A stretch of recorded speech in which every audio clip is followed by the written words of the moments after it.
Ayan. Nanay, pa-mute po, nagpi-feedback po ako. Ayan, sa glory to God po, muli po tayong dumako sa saglit na panalangin. Hallelujah. Father God in heaven, once again, we thank you sa umagang ito, Lord, na muli mo kaming tinipon, pinagsama-sama, Panginoon, sa gawain ng spiritual mentoring.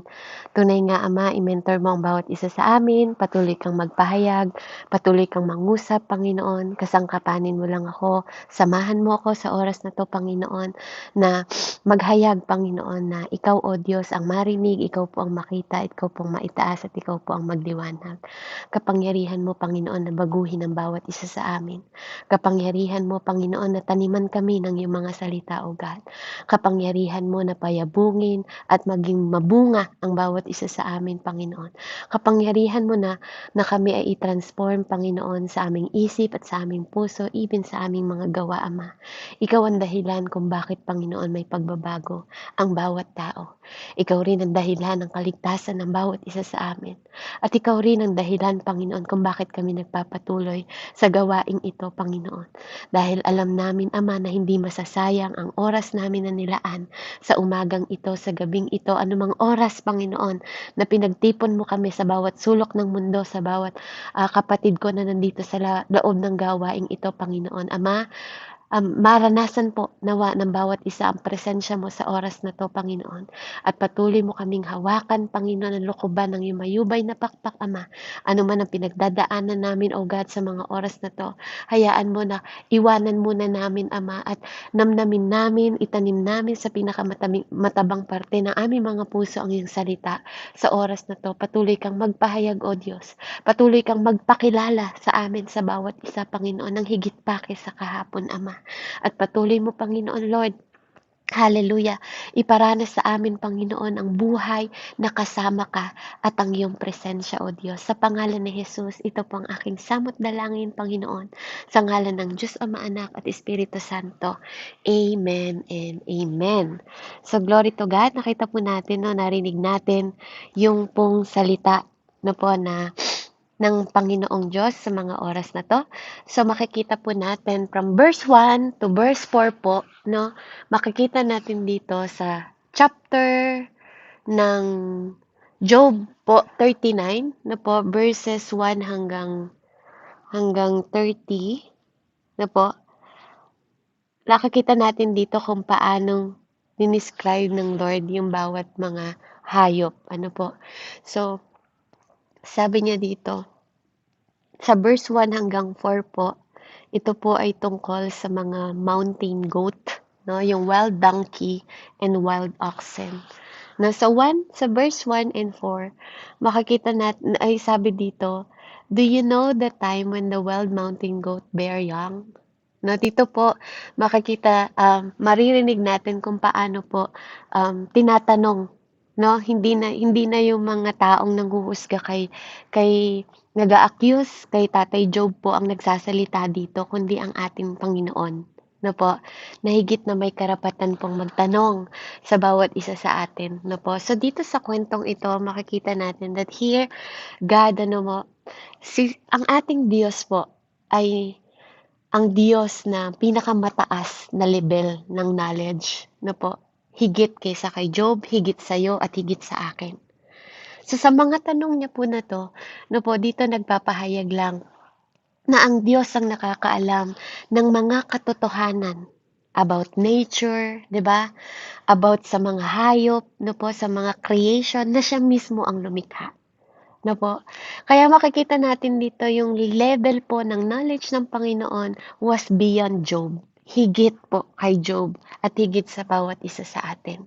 Kaya kung ang mga tanong niya dito talaga naman na hindi naman masasagot talaga ni Job kung sanggang karunungan niya. Kasi lahat naman tayo, we are only second, no po? Second hand lang tayo ng wisdom. At ang wisdom na yon ay nagmumula lahat sa Kanya. Kaya kung meron mang mga bagay na ikaw at ako nalalaman natin sa mga oras na to, ito ay dahil sa ating Diyos. Na po, ang wisdom ay galing sa Panginoon. Ang talino ay galing sa Diyos. Even ang kaunawaan ay galing sa Panginoon. Walang galing sa iyong una. Lahat ito ay una sa Kanya. Like Genesis po, in the beginning, God. Di ba? Ang God po ang nag-create ng lahat ng ito. Kaya walang ibang nakakaalam kung paano to mag-operate, kung anong kinabubuhay nito, anong kinakain nito, saan ito nabubuhay, saan to malakas, saan to mahina. No po, dito pinatutunayan lang ng Panginoon na ang level ng kanyang kaunawaan at karunungan ay higit kaysa kanino sa bawat isa sa atin. Amen? Kaya po, from that verse, doon pa lang, doon po sinisimulan ng Panginoon ng kanyang pagpapahayag po kay Job. Amen?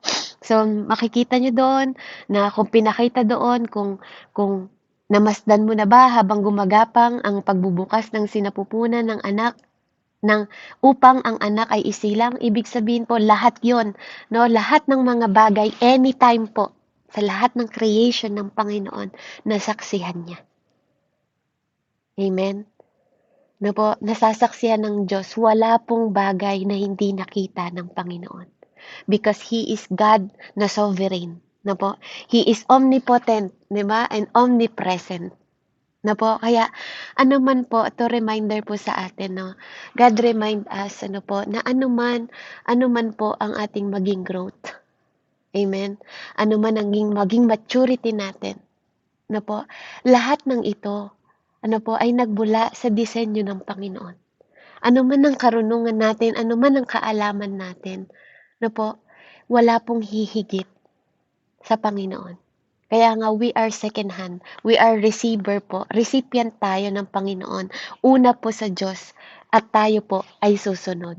Po, lahat ng yun. Naka-arrange po. Kaya, kung gusto natin na tayo po ay lumago, po, katulad ng sinabi niya dito, they bow down. They bring forth their young. Po, sabi niya sa 4, ang kanilang mga anak dooy lumalaki sa parang kapag malaki na ay tuluyang lumilisan. Amen? So, purihin ng Panginoon. Makikita natin dito sa ating buhay, kailangan din nating maunawaan, po, na lahat ng bagay po is governed ng Panginoon. Amen? Lahat ng bagay sa buhay mo, even in your own life, naiintindihan mo man o di mo naiintindihan. Pinakikita lang po ng Panginoon po ang katotohanan po sa buhay natin o even sa buhay ng mga hayop, po. Wala tayong ililingid o wala tayong maitatago sa Diyos.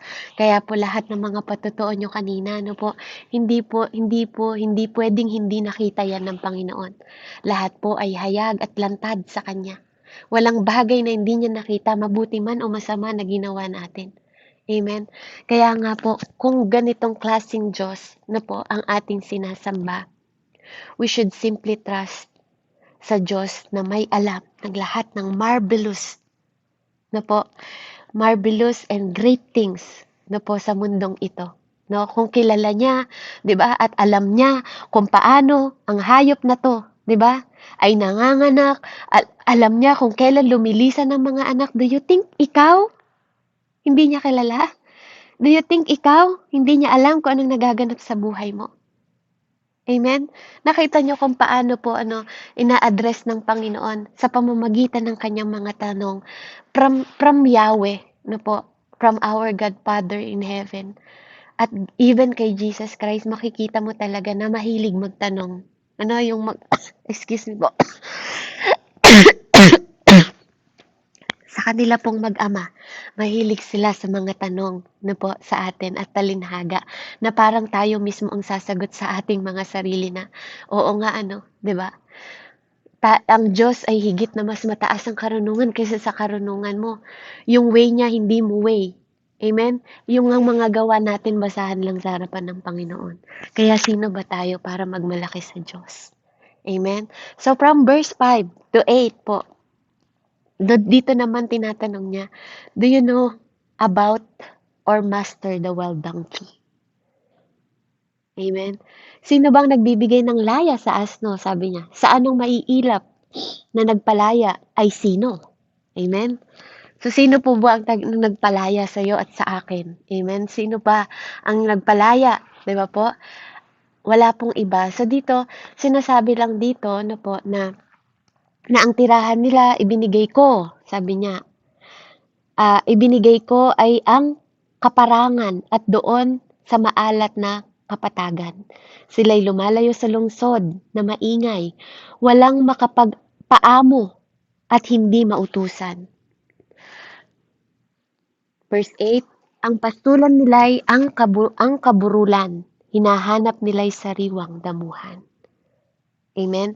So dito po, who sent the wild donkey free? Dito makikita po natin na sinasabi ng Panginoon kay Job na sa totoong buhay, no po, sa totoong buhay, he had the less power over the animals. Na po, kasi lahat ng bagay na to, na mga animals na nakikita natin, is belong to God, not to Job, not to you, and not to me. Amen?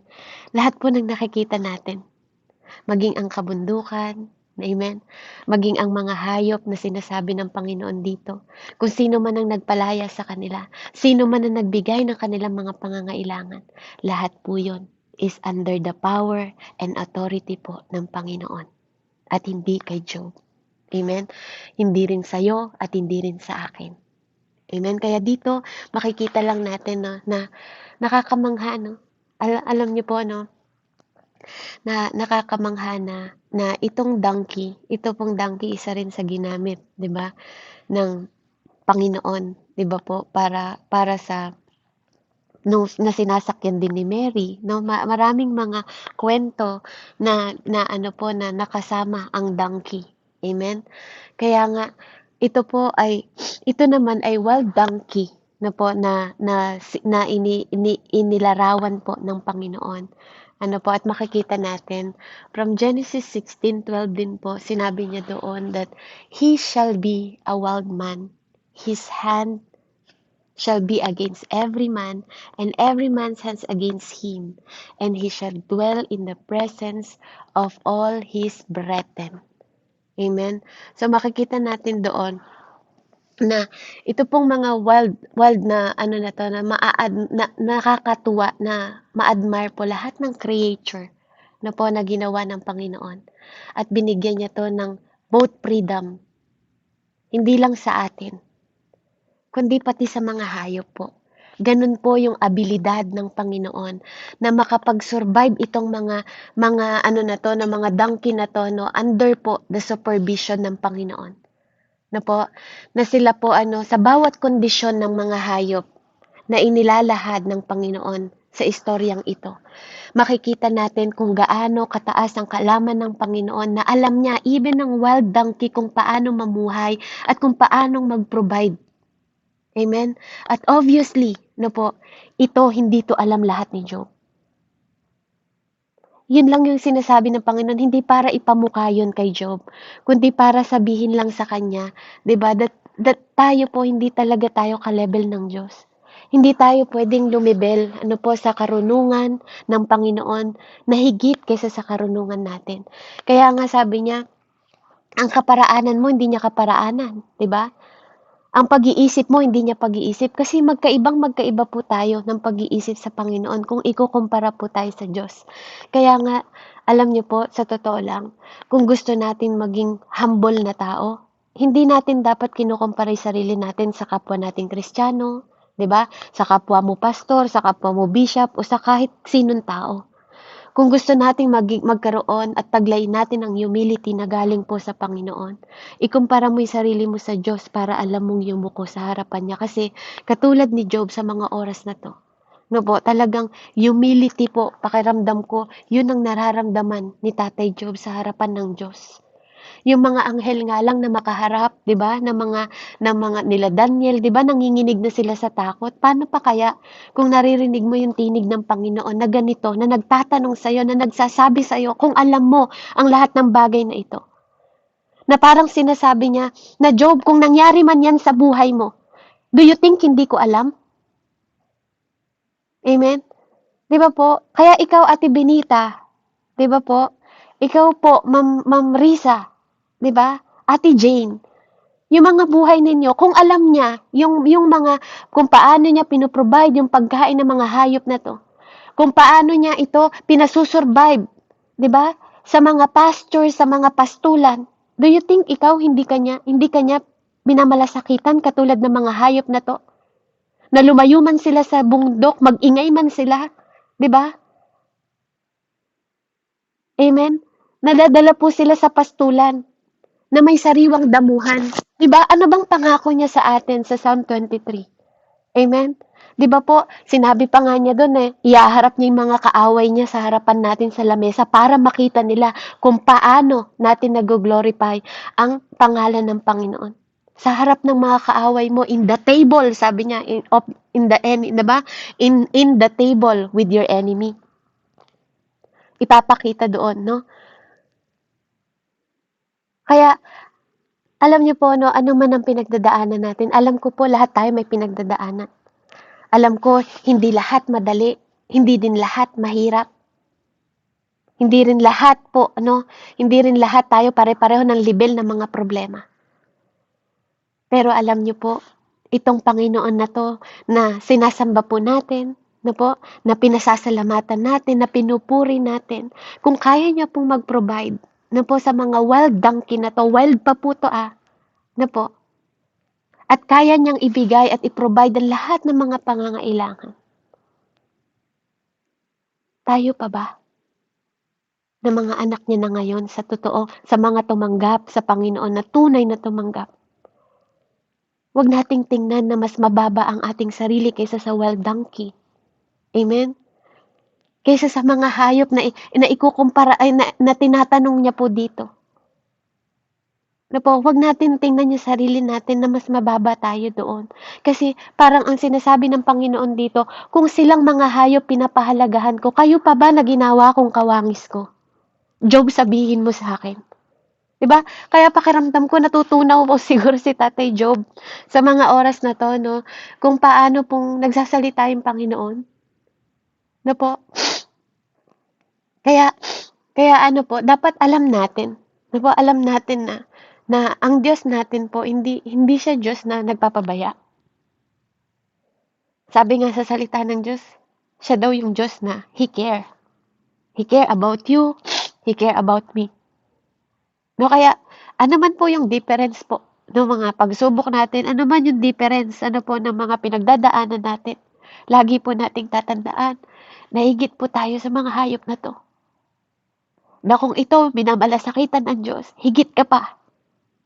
Amen? Sa mga toro na to. Kaya purihin po ang Panginoon. Glory to God po. From 9 to 12 po.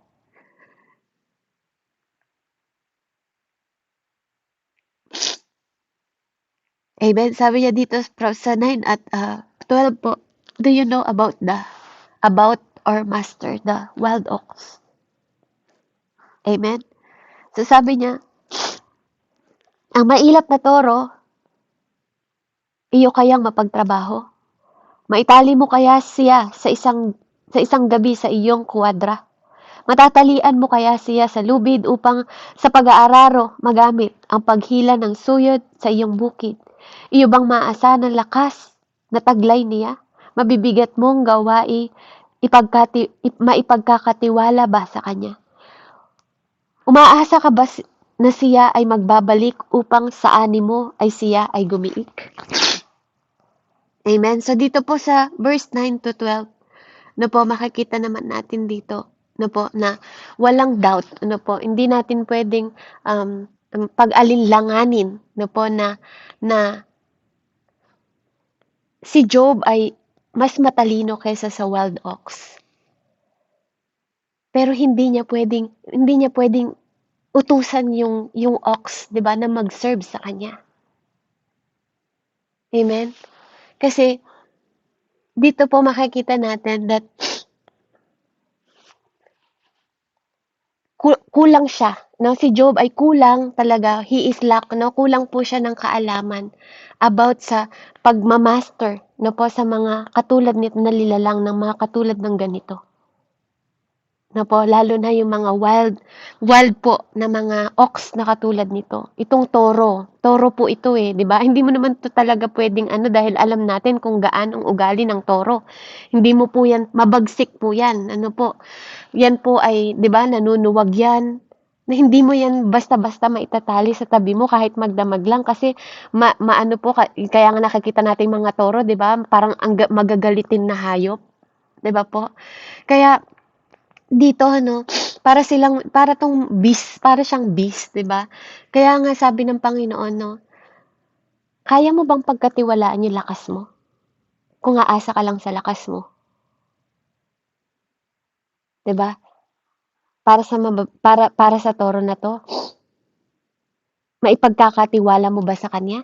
'Di ba? Kahit na malakas itong toro na 'to, 'di ba? Hindi natin puwedeng ipagkatiwala sa kanya yung buhay natin bilang tao. Kasi alam natin na mas mataas ang karunungan natin kaysa sa mga wild ox na 'to. Na po nilikha tayo ng Panginoon na mas knowledgeable po tayo. Pero hindi pwedeng itong ox na 'to, no, mag-serve sa atin. Katulad kung paano ang mga kalabaw, 'di ba? It's different from ox. 'Di ba? Yung mga kalabaw maaamo sila, pwede natin silang maging pet, pwede natin silang maging alaga. 'Di ba? Kahit may mga sungay sila. Dahil sila ay katulong talaga ng magsasaka sa kabukiran. Mapapastol mo din ang buong magdamag. Hindi katulad po ng wild ox. 'Di ba? Kaya nga 'to tinawag na wild. Na po. Kaya ito yung tinatanong sa kanya ng Panginoon kung kaya mo ba? Kahit buong magdamag lang, binibigyan siya ng buong magdamag. Pero ang totoo po, hindi natin kaya. Amen? Hindi mo rin to magagamit. Na po, sa pag-aararo at lalagyan mo ng lubid katulad po ng kalabaw. Na po, baka ikaw ang anuhin nito, sugurin nito kapag pinalo mo siya. Susugurin ka nito. Amen? Kaya, dito po, yung wisdom din. Ano po, na hindi natin kailangan na kung may mga bagay, kung may mga tao na wild o mga bagay na nakikita natin sa buhay natin na humahampas sa atin, nagiging wild sa buhay natin. Na minsan hindi mo naman kailangan sugurin. Na po, maging matalino tayo. Na sometimes, no, lahat ng bagay, hindi kailangan sugod na sugod. Hindi kailangan bunganga ng bunganga. Amen? Minsan kailangan nating manahimik. Kasi baka yun yung time na kailangan dumulog tayo sa Panginoon at siya po ang kausapin natin kesa, 'di ba? Mapagod tayo sa pag-iisip, mapagod tayo sa pagsasalita, mapagod tayo sa kagagawa, ng paraan sa mga bagay na mabibigat na pwede naman nating ipagkatiwala sa Diyos kaysa ipagkatiwala lang natin sa sarili nating kakayahan. Amen. Umasa tayo sa Diyos. Magtiwala tayo sa Panginoon. Na anumang bagay ang anihin natin sa ating buhay, matuto tayo laging magbalik. Matuto tayo laging magbigay. Matuto tayo laging mamahagi. Amen. Kaya nga po, makikita naman natin, hallelujah, purihin ang Panginoon po sa wisdom na nilalatag niya sa mga oras na to. Glory to God. Hallelujah. Hallelujah, Lord. Sa 13 po and 18, sabi niya dito, do you understand the ostrich? Nauunawaan mo ba yung ostrich? Sabi niya, ang pakpak ng ostrich buong gandang kumakampay. Nagbabadya kaya iyon kahit bahagyang pagmamahal. Ang kanyang mga itlog sa lupa ay iniiwan. Ito'y hinahayaan sa lupa ay mainitan. Hindi niya iniisip na baka ito'y matapakan o baka madurog ng mailap na nilalang. Sa mga inakay niya, siya ay malupit. Hindi niya alintanang hirap niya ay di masulit. Sapagkat pangunawa ay di ko siya binigyan. Hindi ko hinatian ng kahit kaunting katalinuhan. Ngunit napakabilis kapag siya ay tumakbo. Pinagtatawanan lang niya kahit mga kabayo. Kahit ang kabayo. So dito po makita natin. Dito makikita natin kung paano po nagsasalita ang Panginoon. Kung paano yung ostrich na ibon po kung gaano siya ka-proud sa tuwing kinakampay niya yung kanyang mga pakpak. Na po na parang lagi siyang may flight. Lagi siyang parang eroplano na laging magpa-flight pero hindi naman siya nakakalipad, no po. Siya yung mabilis siya tumakbo, opo, pero hindi siya nakakalipad, no po. Sinabi din dito ng Panginoon ano po, sa creature niya na 'to kung paano ito namumuhay na parang silly bird, na hindi niya alam kung ano yung ginagawa niya, wala siyang pakialam. At nilikha daw siya ng Panginoong gano'n, 'no? Nilikha siya ng Panginoon na wala siyang kahit kaunting katalinuhan. Nakita niyo po ano? Even sa mga hayop, yung pagbabahagi ng knowledge ng Panginoon, 'no po, makikita mo kung gaano po ang Panginoon, paano niyang maiisip na katulad nitong sa ostrich ano, sinadya niya po na bigyan ng kaunting katalinuhan lang. Puwede naman niyang bigyan ng ibig sabihin puwede niyang bigyan ng hayop, 'di ba, ng katalinuhan. No, kaya may mga isip po ang mga hayop eh, 'di ba? Kaya ito pong ostrich ano po, talagang sinadya niya po ano na wala siyang pang-unawa, no, hindi siya binigyan ng pagkaunawa. Nakita niyo? Ang isang tao ano po na walang talino at walang pang-unawa, amen? Mga nangangahulugan po ano na walang wisdom. Amen? Kaya sa passage na 'to, makikita niyo po ano kung gaano kaimportante ang kaunawaan. Kapag ikaw ay tao na may kaunawaan, alam mong pahalagahan ang iyong mga anak. 'Di ba? Yung mga itlog mo, alam mong pahalagahan siya, wala siyang pakialam. Kaya nga ang tao, 'di ba? Ang tao, kung paano tayong kinreate ng Panginoon, we are so useful. Napaka-useful po natin. Lahat ng bagay na nilikha sa atin ng Panginoon mula ulo hanggang paa. Ano po, napakahusay, no po, napaka-marvelous ng Panginoon, napakagaling niya kung paano tayo nilikha ng Panginoon sa lebel na hindi katulad ng ostrich. Na ang ganda-ganda niyang tingnan, yung mga pakpak niya pag binuka niya, yung mga buntot niya pag binuka niya, iba-ibang kulay. No po, na yes, may ability siya, na tinatawanan niya nga daw po pati kabayo dahil sa bilis ng pagtakbo niya. Pero may kakulangan siya. 'Di ba? May weakness siya. 'Di ba? May ability siya pero may weakness siya. Wala siyang utak. Amen? Hindi ganoon kalalim ang kanyang pangunawa. Hindi siya kaganon ka-useful. Amen? Pagdating sa takbuhan, useful siya. Pero pagdating sa pag-iisip, useless siya. Amen? Hindi ka ganon nilikha ng Panginoon. Kapatid, binigyan ka ng ability ng Diyos at binigyan ka rin ng katalinuhan. Kung kulang ka pa nga, hingin mo, sabi ng Panginoon, 'di ba? Kung kulang ka ng wisdom, hingin mo sa Panginoon. Baka kaya mo hindi natatanggap kasi hindi mo pa hinihingi, sabi pa nga niya. Kasi nakalaan 'yun para sa iyo, hindi para sa ostrich. Amen? Kaya po maging matalino tayo na po kung paano po tayo nilikha ng Panginoon na hindi katulad ng ostrich, hindi katulad ng wild ox, hindi katulad ng mga hayop po na dinidescribe niya dito. Amen? And I believe binibigyan po tayo dito ng reminder ng Panginoon na po kung gaano po yung wisdom na nakalaan sa bawat isa sa atin na binibigay niya to please Him. Amen? Para magkaroon tayo ng faith, di ba? Na anak, hindi kita nilikha katulad ng ostrich na walang kaunawaan. Binigyan kita ng pangunawa para maunawaan mo, 'di ba? Na kailangan mong magtiwala sa akin at manampalataya sa akin dahil 'yun ang makakapag-please sa akin para tulungan kita sa anumang bagay at sitwasyon at katayuan. Katayuan mo ngayon. Amen?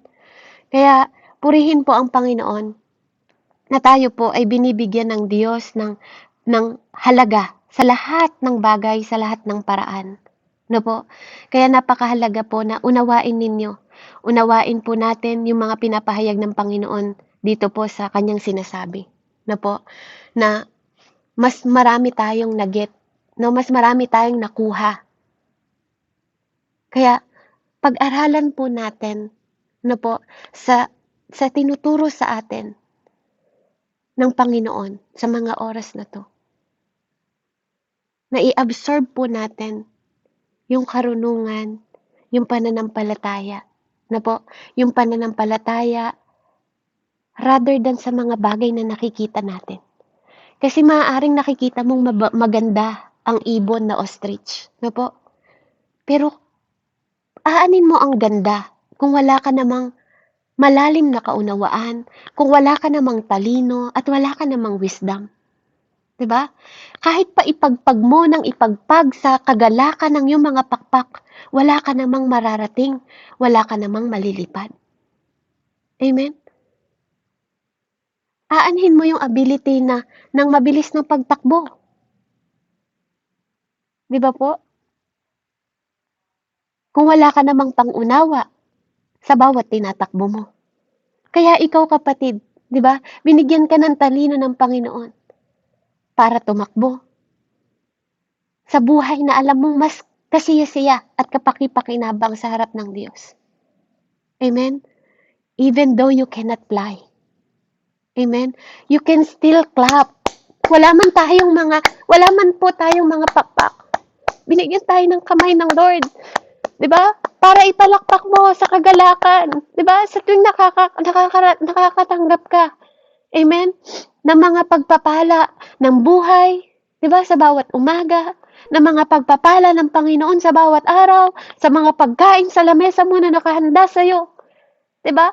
Pagpapala na grace na sufficient sa bawat araw na binibigay sa iyo ng Panginoon. Magalak ka, mag-praise ka sa pamamagitan ng iyong mga kamay na pumalakpak.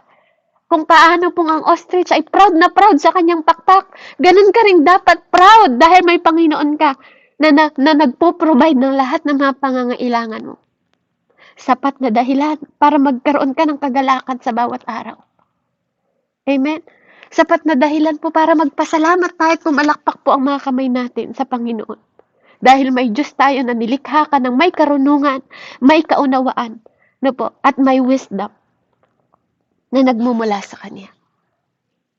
Amen? Kaya dito po 19 to 25, do you understand or master the horse?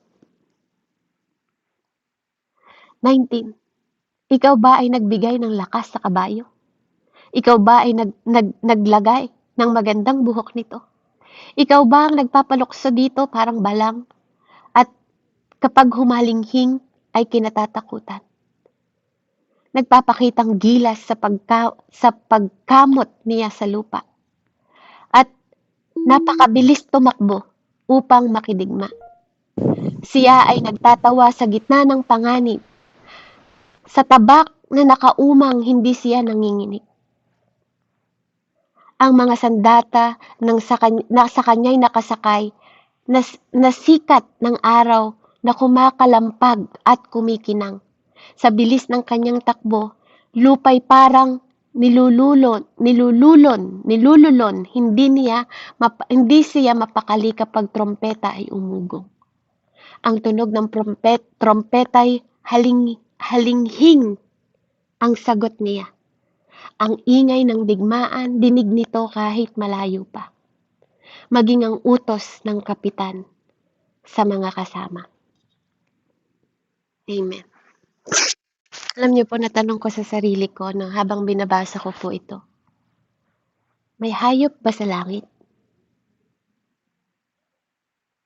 At alam niyo po kung ano yung pinakita ng Panginoon, no? 'Di ba sabi po sa Revelation, bababa siya dito sa lupa. Na po, kasama ng mga kabayo, puting kabayo. Amen? Na po, na magmumula sa kalangitan. So, naniniwala po ako may hayop sa kalangitan. Kasi yung kabayo na yon na nakasaad sa Revelation, hindi galing sa lupa.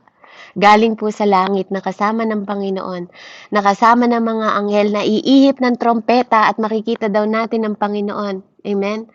Kasama ng mga kabayo. Na puting kabayo po na bababa. Amen? Kaya naniniwala po ako na may hayop din sa langit. No po? At ito pong kabayo ay isa no po sa napaka-bless kasi ginamit po siya no. Siya ay isang kinasangkapan din ng Panginoon even sa kalangitan na mababasa nga po natin sa Revelation. So dito po sa 19 to 25 kung paano po tinanong dito si Job at inimpress po sa lakas at katangian ng isang kabayo. Amen. Makikita po natin dito na wala sabi niya dito na walang kasing lakas na po na nagbigay na binigay katulad sa kabayo. Na ang kabayo po ay nagmula sa Panginoon at hindi nagmula kay Job. Ano po? At sa kahit sino sa atin. Katulad ng kabayo na nilikha ng Panginoon, siya rin po ang may kayang magkontrol. No, kaya niya din pong kontrolin even ang mga hayop. Amen. Ang kabayo, natitrain po ito kahit sa mga kabundukan. Amen. Ang kabayo, pag ito tinakpan mo yung mata, lumalakad ito leading po ng tao kung sino man ang nag-aano sa kanya, nagpumapalo sa kanya, 'di ba? Na kahit wala siyang nakikita, kung saan siya ihampas, 'di ba po? Doon po siya, tatakbo lang siya ng tatakbo. Amen. Makikita natin na napaka na itong matalino po ang kabayo eh. May mga katangian po ang kabayo kung bakit po sila tinitrain. Na po, kung bakit sila tinuturuan. No, makikita natin, hindi man natin ma-explain ngayon kung paano po ang kabayo ay meron din siyang abilidad na kasama siya ng mga warriors, 'di ba? Yung mga nakikipagdigma, ang kabayo po madalas sinasakyan ng mga warrior. Amen, ng mga nakikipagdigma mula noon. No po kung bakit ang kabayo ang kanilang sinasakyan para mag-operate po para maging sasakyan nila.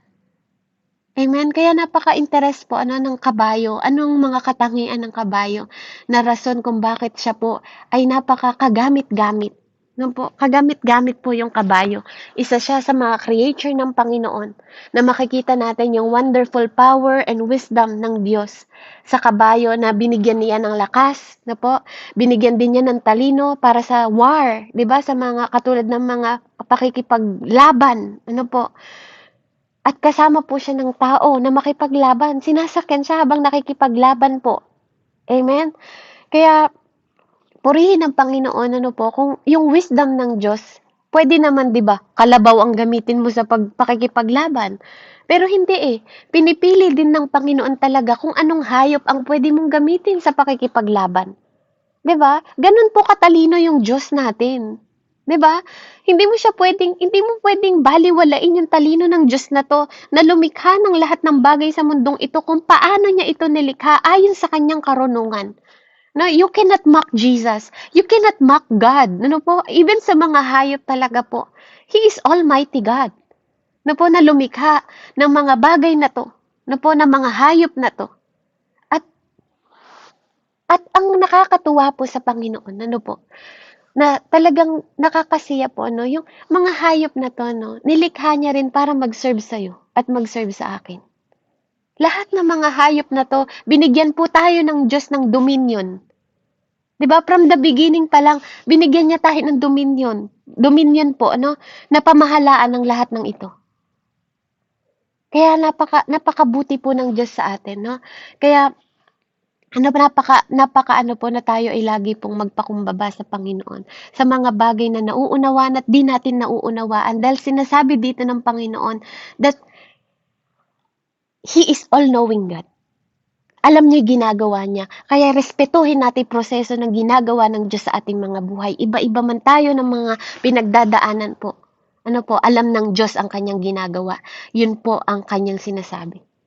Dahil kung alam niya ang ginagawa niya sa mga hayop at alam niya kung ano lang yung mga ability at pwede niyang ibigay, sapat yun para sa kanila. Dahil kung sufficient ang Diyos sa lahat ng binibigay sa atin, ganun din po sa mga hayop. Kaya from 26 to 30 sa pagtatapos po natin, do you understand? Dito pinapaunawa din sa atin, or master the hawk or the eagle. Ikaw ba ang nagturo sa lawin upang ito'y makalipad? Kapag ikinampayang pakpak tungo sa timog ang tahak, naghihintay ba ng iyong utos ang agila upang sa mataas na bundok gumawa ng pugad niya? Matataas na bato ang kanyang tirahan. Mga pagitan ng bato ang pinagkukutaan. Ang kanyang biktima doon niya pinagmamasdan. Kahit malayo pa ay kanya nang natatanaw. Sa kanilang mga inakay, dugo ang ibinubuhay. At tiyak na naroon siya kung saan mayroong bangkay. Amen. So dito po after kinonsider ng Diyos, yung mga hayop na panglupa. Amen? Dito sa 26 and 30, hayop na panghimpapawid naman po ang idinidescribe ng Panginoon kay Job. Amen? Yung wisdom ng mystery sa surrounding natin. Na po, na ito pong Diyos na to, na lumikha ng ibon na to, na hindi rin maipapaliwanag ni Job kung paano. 'Di ba? Kasi hindi naman siya ang lumikha. Kaya hindi niya alam kung paano ang mechanic, kung paano ito lumipad, kung ano ang kwento nila, paano nilang buhay ng kanilang mga inakay, paano silang kumain. Amen? Ito ay hindi sa karunungan po ni Job, pero karunungan po ng Panginoon. Amen? Kaya nga, kung paano niyan dinescribe yung fabulous creation ng Panginoon, ipinaparada niya to before Job. 'Di ba? Binaparada niya lahat ng kanyang nilikha. 'Di ba? At sinasabi niya ito kay Job, tinatanong niya ito kay Job. Amen? Na lahat ng nakikita natin sa ilalim ng araw, lahat ng iyon, nilikha ng Panginoon. Lahat ng mga hayop na nakikita niya sa ilalim ng buwan, lahat ng lang iyon ay creation ng Panginoon. He is our Maker. Sa lahat ng bagay, sa mundong ito, nilikha niya para sa Kanya. Amen? Mababangis man na hayop, lumalakad man sa lupa, lumilipad man sa lahing papawid, lahat ng ito po ay creation ng Diyos. And even ikaw, kapatid. Even ikaw, Kuya Raymond. Even ikaw, Ate Lisel. Diba? Even ikaw, Kuya Jun. Ikaw ay isa po sa nilikha ng Panginoon. Kung paano niyang sinabi sa Genesis 1:26. Then God said, "Let us make man in our image, according to our likeness. Like them have dominion over the fish of the sea, over the bird of the air, and over the cattle over all." Cattle over all the earth, and over every creeping things that creep on the earth. Lahat ng mga dinescribe na hayop po sa kwentong ito, binigyan ka ng Diyos ng karapatan na pamunuan ng lahat ng ito. Amen? Ang Diyos po ang nagsusustain sa mga great wild animals na sinambit. Siya po ang nagsusustain ng buhay, even ng mga lumilipad na hayop. Siya rin ang nagbigay ng karunungan at mga ability ng mga hayop na to lumilipad man o nasa lupa. Ang Diyos ang nagbigay ng authority, even sa mankind na katulad mo at katulad ko. Amen? Kaya anong dapat i-expect po ni Tatay Job sa mga oras na to? Dito makikita natin, that God, dapat mong i-expect at i-expect ko, and even ni Tatay Job sa mga oras na yon, na higit pa sa kaya mong isipin, ang kayang kontrolin ng Diyos. Sa kanyang mga nilalang, mula sa hayop, sa panglupa, panghimpapawid, pangilalim ng lupa, even sa kalangitan, at even sa buhay mo. Yung mga mysterious event na hindi mo pa nalalaman in future, mga event ng buhay mo na magaganap pa lang, He is more than in control, kapatid. Yes. Hindi natin maipapaliwanag if we are equally powerless, kumpara sa eagle. Kung paano ito lumilipad, hindi man tayo nakakalipad, pero tayo ay binigyan po ng Panginoon, compare sa mga hayop na to, na pamunuan silang lahat. Tayo ang pinagkatiwalaan ng Diyos. Amen, na magturo. Tayo ang pinagkatiwalaan ng Diyos na mamahala. Amen? Tayo pinagkatiwalaan ng Diyos. Ikaw pinagkatiwalaan ng Diyos. Ano man ang hinaharap mo, anumang trabaho, policeman, bumbero, teacher, pastor, amen? Principal, di ba po? Pinagkatiwalaan ka sa mga katangian na to. Na po, hindi mo kailangan ikumpara yung sarili mo sa ibang bagay. O ano man ang accuse ng ibang tao sa'yo.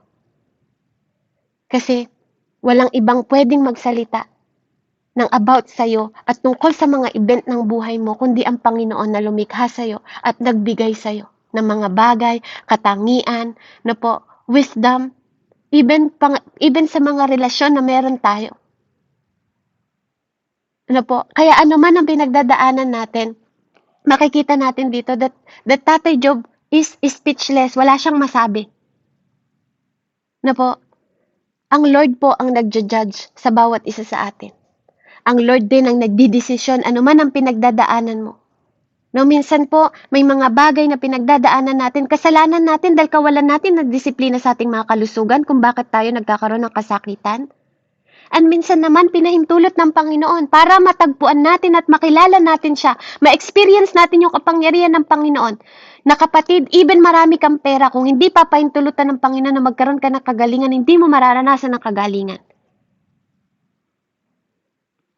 Matutunan nating magkaroon po ng humility sa harapan ng Panginoon dahil He is more than in control po sa lahat ng bagay sa mundong ito. Hindi lang sa lahat ng bagay, sa lahat ng hayop, at even sa buhay mo, He is in control. Siya ang Diyos na bumabawi ng buhay. Sabi nga makamtan mo man ang lahat ng bagay sa mundo, kung mapapahamak naman ang kaluluwa mo. Na po, believe it or not, ang Diyos po ang may control ng lahat ng bagay. Kaya lahat ng bagay po na yun matuto nating i-commit sa Panginoon. Magkaroon po tayo ng humility, isurrender natin sa Panginoon lahat po ng ating mga pinagdadaanan. Matuto tayong makinig. Matuto tayong magtiwala. Matuto po tayo na hindi lang sa mga logic na nakikita natin o mga sa theological na pinag-aaralan natin. Dahil ang lahat ng answer na to, matatagpuan natin sa Diyos. The Lord give all the answer. Dahil lahat ng tanong na to na tinanong niya kay Job, ang Diyos lang ang higit na makakaalam ng mga sagot nito. Kaya ano man ang mga tanong mo sa buhay mo, ano man ang mga tanong mo na nangyayari sa buhay mo, sitwasyon mo, katayuan mo, kalagayan mo ngayon sa oras na to. Kapatid, hindi man kita masagot ngayon. Alam ko na masasagot ng Panginoon lahat ng mga tanong mo. Dahil lahat ng mga tanong na to kay Job, ang Diyos din mismo ang sumasagot nito at sasagot nito. One thought, no? Isang isip, isang wisdom, isang pangunawa. Isang Diyos. Ang lumikha ng lahat ng bagay na nakikita ng iyong mga mata, na nagbahagi din sa'yo sa mundong ito, no? Na nilikha niya lahat ng bagay na to. Mga misteryo, amen? Mga estrangement, mga bagay na hindi mo mapaliwanag. Mga bagay na makapangyarihan, nakikita at hindi. Nauunawaan at di mo nauunawaan. Magtiwala po tayo na ang lahat ng ito ay nasa under ng kapangyarihan at authority ng Panginoon. Na ang Diyos po ay may wisdom na binabahagi niya sa kagandahang loob at biyaya ng Panginoon sa atin dahil sa habag niya sa bawat isa sa atin. Yung kabutihan po ng Panginoon, yung Almighty One na nag-rule ng lahat ng mga hayop na to, ay ang Diyos din na nag-rule sa buhay mo under His grace, under His mercy, and more than that, under His love. Ganon ka kamahal ng Panginoon, ganon ako kamahal ng Diyos, na hindi niya hahayaan na hihigit sa iyong limitasyon ang lahat ng bagay na pinagdadaanan mo. Tapat ang Diyos sa lahat ng nagtitiwala sa Kanya. Purihin ang Panginoon, and to God be the glory po. Heavenly Father, we thank you for you are God na nagkokontrol sa lahat ng bagay. Salamat that you create us more than Panginoon sa lahat ng mga hayop na to, sa himpapawid man o sa lupa. Salamat Lord na mas binigyan mo kami ng kaunawaan, karunungan Panginoon, na Lord alam namin na even hindi namin naintindihan ang lahat ng bagay Lord, patuloy kaming susunod. Patuloy kaming sasamba sa iyo. Patuloy kaming magpapasalamat. Na Lord, anumang bagay po na dumating sa aming mga buhay, Lord, alam namin na lahat ng bagay ay nasa iyong kamay, even ang bawat buhay ng bawat isa. Kaya Lord, nagpapakumbaba po kami sa mga oras na to. Isinusurrender namin ang lahat ng kalagayan namin, sitwasyon, Panginoon. Sa mga oras na to, sa iyo lamang, Ama. Kaya maraming salamat po na mas pinapaunawa mo na higit kaming mas mahalaga sa lahat ng hayop na to. Higit kami na mas useful, Panginoon, kumpara po sa mga hayop na to, Panginoon. Kaya Lord, nananampalataya po ako na wala kang nilikha, Panginoon, na wala pong halaga sa iyo. Kaya maraming salamat po, Panginoon, na pinahalagahan mo yung mga katulad namin, lalo na po sa amin, na nilikha mo na kawangis mo. Binigyan mo ng dominion sa lahat ng nalikha mo.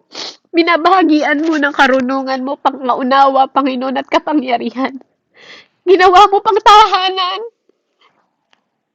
Kaya Lord, maraming salamat po dahil nagiging kabahagi kami ng glory mo. Salamat po sa biyaya at pagmamahal mo na araw-araw mo pinaparanas sa amin, Panginoon. Kaya puriin ka, dakilang Ama, Diyos namin sa kalangitan na nakakatunghay at nakakakita sa bawat isa sa amin. Marami pong salamat sa mensaheng ito, Ama. Purihin at dakilain ka, O Diyos, sa pinakamataas ng pagsamba sa pangalan ni Jesus, sa ngalan ng Ama, Anak at Espiritu Santo. Amen and amen. Glory to God po and God bless po sa bawat isa. Amen. Maraming salamat sa buhay mo, Sister Veb, sa kapahayagan ng mensaheng ito sa Job 39. Amen. Sige po mga